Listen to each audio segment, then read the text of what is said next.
everybody, welcome back. So this is Bhavna Puri and आज हम बात करेंगे माइक्रोब्स इन इंडस्ट्रियल प्रोडक्ट्स। तो ये जो माइक्रोब्स है किस तरीके से इंडस्ट्रियल प्रोडक्ट्स की फॉर्मेशन में हेल्पफुल होंगे। इंडस्ट्रियल प्रोडक्ट्स, सबसे पहली चीज, अगर हम इंडस्ट्रीज के बारे में बात कर रहे हैं तो जितने भी प्रोडक्ट्स हम बनाएंगे वो लार्ज स्केल पर होंगे, यानी कि कमर्शियल लेवल पर होंगे। और अगर किसी भी प्रोडक्ट को हम बहुत ही ज्यादा क्वांटिटी में, मान लीजिए thousands of litres of product हम बनाना चाहते हैं, तो उसके लिए हम कोई छोटे वेसल का इस्तेमाल तो कर नहीं सकते हैं। So there must be some large containers और लार्ज वेसल्स जिसके अंदर हम इंडस्ट्रियल स्केल पर, यानी कि लार्ज स्केल पर प्रोडक्ट्स को ऑब्टेन कर सकते हैं। And these containers, these vessels are called fermenters. क्या बोलेंगे उनको? फर्मेंटर्स। ठीक है, तो सबसे पहली चीज मुझे पता चली कि फर्मेंटर्स ऐसे लार्ज कंटेनर्स हैं, ऐसे लार्ज वेसल्स हैं जिसके अंदर हम लार्ज स्केल पर किसी भी डिजायरेबल प्रोडक्ट को बना सकते हैं माइक्रो ऑर्गेनिजम्स का यूज करके, है ना। तो इसके अंदर मैं सबसे पहला जो पार्ट डिस्कस करूंगी वो हम कर रहे हैं फर्मेंटेड बेवरेजेस के बारे में। फर्मेंटेड बेवरेजेस, अब बेसिकली बेवरेजेस क्या है, मैंने बोला था जो ड्रिंक्स होती है, अलग अलग तरीके की ड्रिंक्स के बारे में हम बात करेंगे, जैसे कि wine, beer, whisky, brandy, rum, ये सब क्या है? These are the drinks. अब इनमें से ये जो सारी ड्रिंक्स की हम बात कर रहे हैं, इनमें आप देखोगे कि एक यीस्ट है जिसका नाम है सैक्रोमाइसिस सर्विसी। सैक्रोमाइसिस सर्विसी, है ना। अब ये क्या है? ये तो एक फंगस है, ये तो यीस्ट है। इसको बेकर्स यीस्ट भी बोला था जब हमने ब्रेड के बारे में बात की थी। And now we are talking about beverages, तो इसलिए इसको ब्रूअर्स यीस्ट भी कहा जाता है। क्या बोलेंगे इसको? Brewers yeast. तो हमने यहाँ पर लिख लिया है। अब ऐसा इसलिए कहते हैं क्योंकि ये एक ऐसा यीस्ट है जो कि बियर बनाने में, विस्की बनाने में, ब्रांडी, रम एंड वाइन बनाने में भी यूज किया जाता है। ठीक है, now the question is how are these microbes used in the formation of these drinks. किस तरीके से यूज करते हैं? देखिए, हम फर्मेंटेशन करेंगे माल्टेड सीरियल्स की। आप मान लीजिए हमने यहाँ पर मोलेसेस के बारे में बात की है, शुगर केन के बारे में बात की है, या फिर अगर हम सिर्फ फ्रूट्स के बारे में भी बात करेंगे ना, जिनके अंदर शुगर का हाई कंटेंट होता है, तो हम उन फ्रूट्स के साथ इस ईस्ट को रखेंगे। क्योंकि अगर आपको एक इक्वेशन याद हो तो ये जो ग्लूकोज है, this glucose breaks down in the absence of oxygen to produce ethanol and CO2। Ethanol और CO2 को प्रोड्यूस करने के लिए जो शुगर होती है ईस्ट के अंदर, वो ब्रेक कर जाती है। यहाँ पर फर्मेंटेशन होगी, यानी कि इनकम्प्लीट ऑक्सीडेशन होती है शुगर की, जो कि माल्टेड सीरियल में प्रेजेंट है, शुगर केन में प्रेजेंट है, या फिर बाकी फ्रूट्स में प्रेजेंट है। तो जब उनका फर्मेंटेशन होता है तो उसके रिजल्ट में हमें इथेनॉल और CO2 मिलेगा। And what is ethanol? This is the alcohol only. तो यहाँ पर इसको ड्रिंक्स को ऑब्टेन करने का एक तरीका हमने निकाला, fermentation of malted cereals by using yeast. तो इस प्रोसेस का इस्तेमाल करके हम कौन कौन से ड्रिंक्स बना सकते हैं? हमने बियर एंड इसके अलावा कौन कौन सी थी? Wine, then whisky, brandy and rum. ये मैंने अलग अलग लाइंस में क्यों लिखी है? क्योंकि beer and wine, these are the drinks which are prepared without distillation, यानी कि बिना डिस्टिलेशन किए जिन ड्रिंक्स को प्रिपेयर किया जाता है वो कौन कौन सी होंगी? Beer and wine. और जो विद डिस्टिलेशन होती है, जिसके अंदर प्रॉपर डिस्टिलेशन की जाती है फर्मेंटेड ब्रॉथ की, डिस्टिलेशन ऑफ फर्मेंटेड ब्रॉथ, ठीक है, वो कौन कौन सी है? वो कौन कौन सी हो गई? विस्की, ब्रांडी एंड रम। अब यहाँ पर डिस्टिलेशन क्या है? ये एक ऐसा प्रोसेस है जिसके अंदर जो ड्रिंक्स होती है उनका अल्कोहलिक कंटेंट इंक्रीज किया जाएगा, न्यूट्रिशनल वैल्यू को भी साथ ही साथ बढ़ाया जाता है। तो ये हमने सबसे पहला टॉपिक डिस्कस किया है इंडस्ट्रियल प्रोडक्ट्स का, विच वाज फर्मेंटेड बेवरेजेस। आपको याद रखना है कौन से डिस्टिलेशन से और कौन सी बिना डिस्टिलेशन से बनाई जाती है। किसको फर्मेंटेशन करते हैं? माल्टेड सीरियल्स को, मोलेसेस को, शुगर को, एटसेट्रा। एंड कौन से माइक्रोब का यूज करेंगे? यीस्ट का, which is also known as brewer's yeast, Saccharomyces cerevisiae. And now we will talk about the antibiotics. जो अगला टॉपिक हम डिस्कस कर रहे हैं वो क्या है? एंटीबायोटिक्स। ठीक है, तो बी पार्ट है एंटीबायोटिक्स। सबसे पहली एंटीबायोटिक थी कौन सी? Penicillin. Let me write it here, antibiotics. चलो, मैंने एक एग्जांपल भी बता दिया आपको कि जो सबसे पहली एंटीबायोटिक थी वाज पेनिसिलिन, है ना। Now the question is what are antibiotics? अब ये है क्या? तो नॉर्मली हम लोग मेडिसिन बोलते हैं इनको। क्या बोलते हैं? मेडिसिन। लेकिन अगर मैं आपको इसका प्रॉपर मीनिंग बताऊं तो एंटी का मतलब है अगेंस्ट, बायोटिक का मतलब है माइक्रोब्स। तो ऐसे माइक्रो ऑर्गेनिजम्स या ऐसे लिविंग ऑर्गेनिजम्स जो कि बीमारियां करवाते हैं, जो कि डिजीज करवाते हैं, उनके अगेंस्ट काम करने वाला जो केमिकल है वो एंटीबायोटिक होता है ना।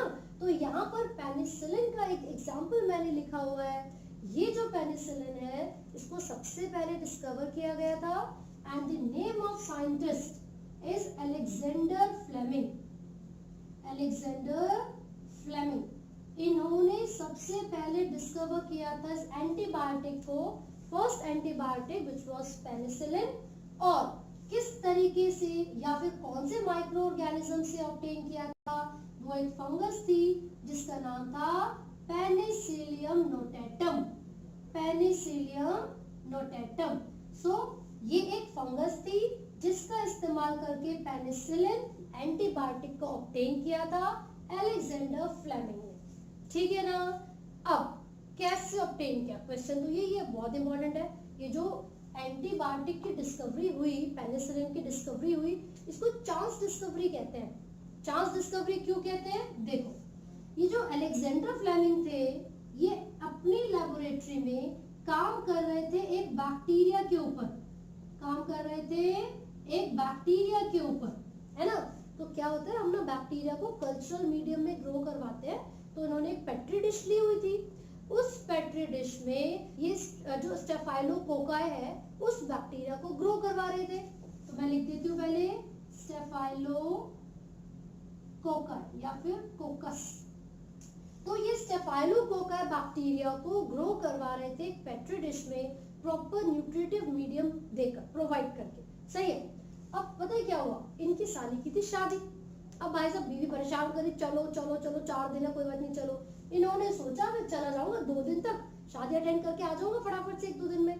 तो ये चले तो गए अपनी वाइफ के साथ। आए कब? लगभग 10-15 दिन बाद। अब भैया बिना इस प्लेट को, कल्चर प्लेट को बिना वॉश किए, जल्दबाजी में बीवी का फोन है तो भागना तो पड़ेगा ही, जल्दबाजी में भाग लिया अपनी बीवी के साथ। और जब वापस आकर उन्होंने लगभग 1 हफ्ते बाद, 1 हफ्ते से भी ज्यादा समय हो गया था, हम यहाँ पर अप्रोक्सीमेटली ले रहे हैं 1 वीक। तो उन्होंने जब 1 हफ्ते बाद वापस आकर देखा या कुछ समय बाद वापस आकर देखा, तो जिस पेट्री डिश में वो स्टेफाइलोकोकस बैक्टीरिया को ग्रो करवा रहे थे, तो वो जो अनवॉश्ड, बिना धुला हुआ, बिना वॉश किया हुआ कल्चर छोड़कर चले गए थे, उस कल्चर में एक मोल्ड की फॉर्मेशन हो गई। एक मोल्ड की फॉर्मेशन हो गई। और वो जो मोल्ड था वो एक्चुअल में एक फंगस थी। वो एक्चुअल में एक फंगस थी जिसका नाम था पेनिसिलियम नोटेटम। तो जब भाई वो वापस आए तो उन्होंने देखा कि यार जिस कल्चर को मैं बिना वॉश किए छोड़ के चला गया था, उस कल्चर में ये जो बैक्टीरिया है ये तो ग्रो कर ही नहीं पा रहे, जहां पर मोल्ड की ग्रोथ हो गई है। क्यों भाई ऐसा क्या था? क्योंकि ये जो मोल्ड है वो कुछ ऐसे केमिकल्स को सिक्रीट कर रहा था which was responsible to kill the bacteria। इसका मतलब ये हुआ कि अगर मुझे इस स्टेफाइलोकोकस बैक्टीरिया को किल करना है तो फिर मैं इस मोल्ड का यूज कर सकती हूँ, पेनिसिलियम नोटेटम फंगस का इस्तेमाल कर सकती हूँ। और इस फंगस ने जिस केमिकल को प्रोड्यूस किया था वो क्या था? पेनिसिलिन। और वही पेनिसिलिन हमने एंटीबायोटिक की फॉर्म में यूज करना स्टार्ट कर दिया। ठीक है, तो यहाँ पर चांस डिस्कवरी क्यों कहते हैं? उन्हें थोड़ी पता था कि वो शादी में जाएंगे और फिर ये हो जाएगा, है ना? लिख के मत आ जाना, शादी सिर्फ मैंने ऐसे बना के बोला है। अलेक्जेंडर फ्लेमिंग को आइडिया नहीं था और वो काम कर रहे थे किसी बैक्टीरिया के ऊपर, अचानक से फंगस की ग्रोथ हो गई, इसलिए चांस डिस्कवरी कहते हैं। ठीक है, वो तो आपको याद करने के लिए मैंने बोल दिया। तो आपको याद रखना है कि स्टेफाइलोकोकस बैक्टीरिया के ऊपर काम कर रहे थे, ग्रोथ उन्होंने ऑब्जर्व कर ली फंगस की जिसका नाम था पेनिसिलियम नोटेटम, उसका यूज करके उन्होंने एक एंटीबायोटिक बनाई, सबसे पहली एंटीबायोटिक जिसका नाम था पेनिसिलिन। साइंटिस्ट का नाम क्या है? Alexander Fleming. ये तो हमें पता चल गया कि अलेक्जेंडर फ्लेमिंग ने सबसे पहली एंटीबायोटिक को डिस्कवर किया जो कि पेनिसिलिन थी। लेकिन ये कब हुआ था? It was done in 1928। 1928 तो अलेक्जेंडर फ्लेमिंग ने पेनिसिलिन को डिस्कवर कर दिया था, लेकिन उसका जो इफेक्टिव यूज था, उसकी जो पोटेंशियल थी, उसके बारे में ये नहीं बता पाए थे। तो बाद में दो नए साइंटिस्ट आए थे जिन्होंने जो पेनिसिलिन एंटीबायोटिक है इसके पोटेंशियल के बारे में, इसके इफेक्टिव यूज के बारे में बताया। वो दोनों साइंटिस्ट कौन कौन से थे? He was Ernst Chain and Howard Florey. तो इन दोनों ही साइंटिस्ट ने बताया था effective use of penicillin, effective use of penicillin. और इन्हीं के बताने के बाद जो वर्ल्ड वॉर 2 हुई थी उसमें अमेरिकन सोल्जर्स को ट्रीट करने के लिए पेनिसिलिन को एक्सटेंसिवली यूज किया गया था। तो कब यूज किया गया था? वर्ल्ड वॉर 2 में। वर्ल्ड वॉर 2 में किसको ट्रीट करने के लिए? अमेरिकन सोल्जर्स को। अमेरिकन सोल्जर्स को ट्रीट करने के लिए वर्ल्ड वॉर 2 में पेनिसिलिन का यूज किया गया था। और 1945 में इन तीनों ही साइंटिस्ट को नोबेल प्राइज भी दिया था। तो 1945 में all these three scientists got the Nobel Prize। ठीक है भाई। और जब से ये टेक्नोलॉजीज डेवलप हुई है, बेसिकली अलेक्जेंडर फ्लेमिंग लंदन में थे, वो किसी सेंट मैरी हॉस्पिटल में थे उस समय जब उन्होंने इसको डिस्कवर किया था 1928 में। तो उस समय भी टेक्नोलॉजीज की डेवलपमेंट स्टार्ट हो चुकी थी और जैसे जैसे आगे टेक्निक्स डेवलप होती गई, इतनी सारी बीमारियां ऐसी हैं जिसका हमें क्योर मिलता रहा, जिसको ठीक करने के लिए हमने अलग अलग तरीके की एंटीबायोटिक्स बना ली है, चाहे वो उस डिजीज को डिले करने के लिए ही क्यों ना हो। तो आपकी जो एनसीईआरटी में लेप्रोसी दे रखा है, गलघोटू, अलग अलग बहुत सारी बीमारियां दे रखी हैं, कैंसर भी है, तो उन सभी के लिए क्या किया है हमने? जो डायग्नोस्टिक टेस्ट है, जो ट्रीटमेंट है या फिर जो एंटीबायोटिक्स है उसको डिस्कवर कर लिया। और आज के इस वर्ल्ड में हम बिना दवाइयों के, बिना एंटीबायोटिक्स के अपनी लाइफ को इमेजिन नहीं कर सकते। So this is all about the antibiotics। अब आगे हम बात करेंगे उन केमिकल्स के बारे में या उन ऐसे एंजाइम्स के बारे में जो कि ह्यूमन के वेलफेयर में यूज किए जाते हैं। उसके लिए मैं यहाँ पर एक चार्ट बनाऊंगी जिसमें मैं बैक्टीरिया को और फंगस को अलग अलग क्लासिफाई कर रही हूँ और जिन जिन प्रोडक्ट्स को वो देंगे उन प्रोडक्ट्स को भी उनके सामने मेंशन करूँ। तो फ्रेंड्स, मैंने ऑलरेडी यहाँ पर एक चार्ट बनाया हुआ है, साथ साथ लिखा हुआ है जो टॉपिक हम डिस्कस कर रहे हैं। This is the part C of industrial products।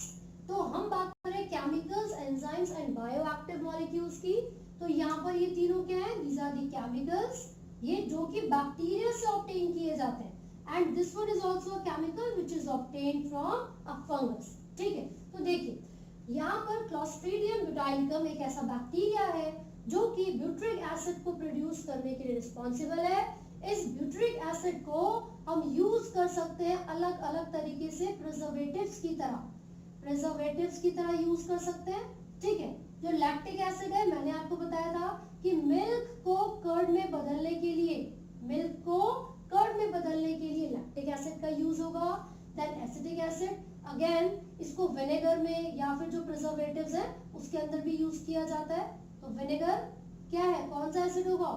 Acetic acid. ठीक है, आप साथ ही साथ देखोगे जो पॉलीमेरिक मटेरियल्स होते हैं उनकी फॉर्मेशन में भी एसिटिक एसिड को यूज किया जाता है। देन ये तो तीनों बैक्टीरिया से मिल गए हमें केमिकल्स। फंगस कौन सी है? एस्पैरागिलस नाइगर, जो कि सिट्रिक एसिड को प्रोड्यूस कर रही है। सिट्रिक एसिड जैसे लेमन हो गया या जो बाकी सिट्रस फ्रूट्स होते हैं उनके अंदर मिलेगा। ठीक है, और ये करेगा क्या? जो सिट्रस फ्रूट है बहुत हेल्दी होते हैं स्किन के लिए, is a very healthy for skin. बहुत सारी ड्रिंक्स के अंदर भी आपको ये मिलते हैं, ठीक है। साथ ही साथ इन सभी बैक्टीरिया के नाम आपको याद रखने हैं और इनसे मिलने वाले जो बायोलॉजिकल प्रोडक्ट्स हैं उनको भी आपको याद रखना है, जैसे कि क्लोस्ट्रीडियम ब्यूटाइलिकम, इसने क्या प्रोड्यूस किया, butyric acid, lactobacillus lactic acid, acetobacter aceti acetic acid. तो ये तीनों बैक्टीरिया थे और ये उनसे मिलने वाले प्रोडक्ट्स, ठीक है। ये एक फंगस है एस्पैरागिलस नाइगर जो कि सिट्रिक एसिड को प्रोड्यूस करेगी। This is again a chemical और ये इसके फंक्शंस है। यहाँ पर इसको ये प्रोडक्ट्स आपको मिल जाएंगे, है ना। Now we are talking about the bioactive molecules. देखिए बायोएक्टिव मॉलिक्यूल्स कुछ ऐसे केमिकल्स हैं, कुछ ऐसे सब्सटेंसेस हैं जो कि डायरेक्टली लिविंग ऑर्गेनिज्म से ऑब्टेन किए जाते हैं और किसी दूसरे लिविंग ऑर्गेनिजम्स को हेल्दी बनाने के लिए या फिर डिजीज से बचाने के लिए, ठीक है, यूज किया जाता है। तो एक बैक्टीरिया का नाम मैंने यहाँ पर मेंशन किया हुआ विच इज स्ट्रेप्टोकोकस। ये एक ऐसा बैक्टीरिया है जो कि एक बायोएक्टिव मॉलिक्यूल को प्रोड्यूस कर रहा है जिसका नाम है स्ट्रेप्टोकाइनेस। अब ये जो केमिकल हमें मिला है, ये जो बायोएक्टिव मॉलिक्यूल हमें मिला है, इसका फंक्शन क्या है, ये क्लॉट बस्टर होता है। यानी कि कोई भी ऐसा पेशेंट जिसने मायोकार्डियल इन्फेक्शन अभी हुआ हो, यानी कि हार्ट अटैक की प्रॉब्लम्स जिन पेशेंट के अंदर होती है, उनके जो ब्लड वेसल्स होती हैं, कई बार ब्लड वेसल्स के अंदर क्लॉट हो जाता है, खून जम जाता है, खून के थक्के जम जाते हैं।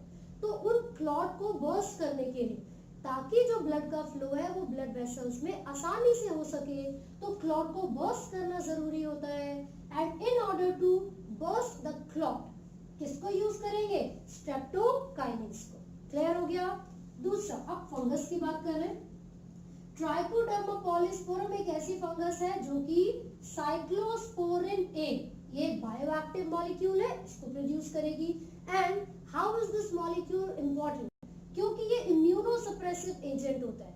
मान लीजिए किसी भी पेशेंट के अंदर अभी रिसेंटली ऑर्गन ट्रांसप्लांटेशन हुआ है, किसी के अंदर हमने नया ग्राफ्ट यानी कि कोई ऑर्गन या किडनी एग्जांपल में ले लेते हैं, किडनी को ट्रांसप्लांट किया है। अब उसका जो इम्यून सिस्टम है, हो सकता है कि वो बाहर से आई हुई किडनी को एक्सेप्ट ही ना करे। क्यों?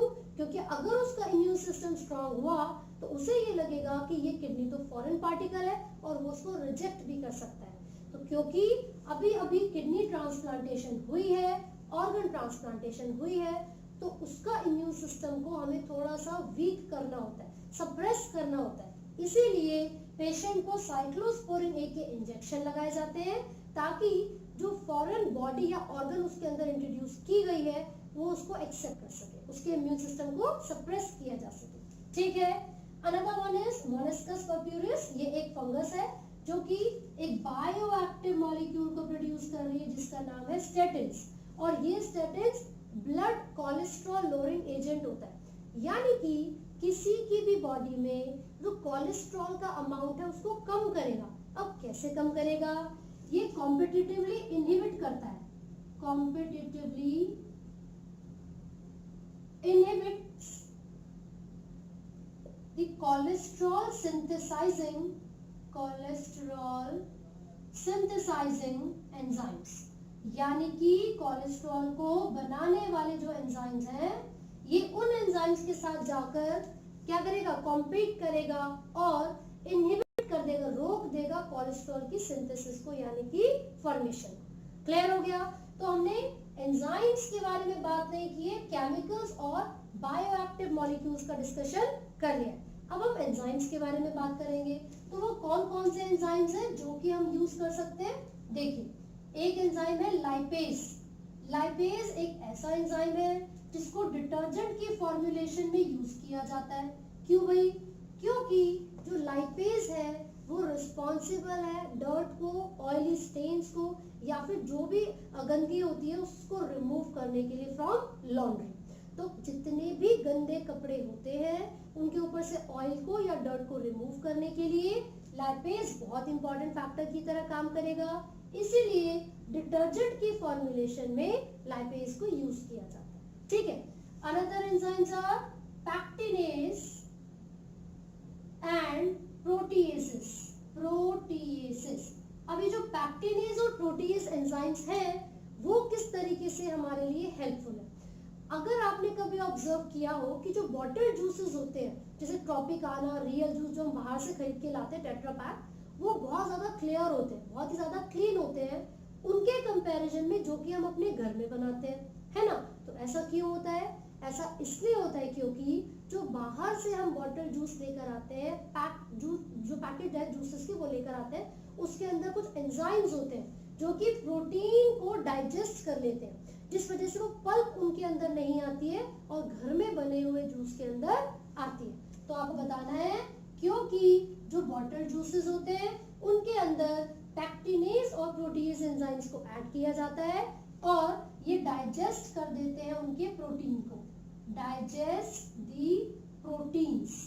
ठीक है, किसके अंदर मिलेंगे? पैकेट जूसेस के अंदर मिलते हैं, पैकेट या बॉटल जूसेस के अंदर पैक्टिनेज और प्रोटीएज, ये दोनों एंजाइम्स मिलेंगे। आप चाहे तो उसका स्क्रीनशॉट भी ले सकते हैं। So this is all about the chemicals, enzymes and bioactive molecules. ये हमने टॉपिक कंप्लीटली डिस्कस कर लिया है। आपको ये जरूर याद रखना है क्योंकि इस चैप्टर में से यही क्वेश्चंस टेबल की फॉर्म में आ जाते हैं। लाइक आपको ये लैक्टोबैसिलस लिख के दे दिया, यहाँ पर डैश डाल देंगे, है ना, और फिर सामने उसका फंक्शन लिख के दे देंगे, तो आपको वो फिल करना होगा एबीसीडी जो भी चीजें आपको गिवन है। सो आई होप आपको ये टॉपिक समझ में आया है। इन केस आपको कोई भी डाउट है तो आप कमेंट कर सकते हैं and do not forget to like, share and subscribe. Thank you.